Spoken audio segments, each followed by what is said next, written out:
الشيطان الرجيم বরকতময় প্লাগইন কোরআন নতুন মোড়কে নতুন আলোকে পাচ্ছেন এখন আমাদের কাছে।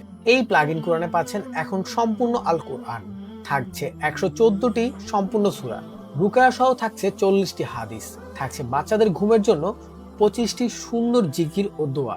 এই প্লাগইন কোরআনটি সারা রাত চালিয়ে রেখে আপনার ঘরকে রাখুন বরকতময়। সূরা রুকায়া যদি আপনার ঘরে প্রতিদিন তেলাওয়াত হয় তাহলে আপনার ঘরে কোনো বদজিন বা বদনজর প্রবেশ করতে পারবে না। এই প্লাগইন কোরআন যদি আপনার ঘরে প্রতিদিন চালানো হয় তাহলে কোনো জাদুটোনা অশুভ শক্তি আপনাকে গ্রাস করতে পারবে না। এই বরকতময় প্লাগইন কোরআনটি আপনি দুটি বিশ্ববিখ্যাত কারীর কণ্ঠে শুনতে পাবেন, যা শুনলে মন জুড়ে যাবে যে কারো। রাতে ড্রিম লাইটের প্রয়োজন হবে না, কারণ কোরআন তেলাওয়াতের পাশাপাশি এটি ড্রিম লাইটের কাজ করে থাকে। প্রাইসও থাকছে একদম হাতের নাগালে। তো আর দেরি না করে এখনই অর্ডার করুন।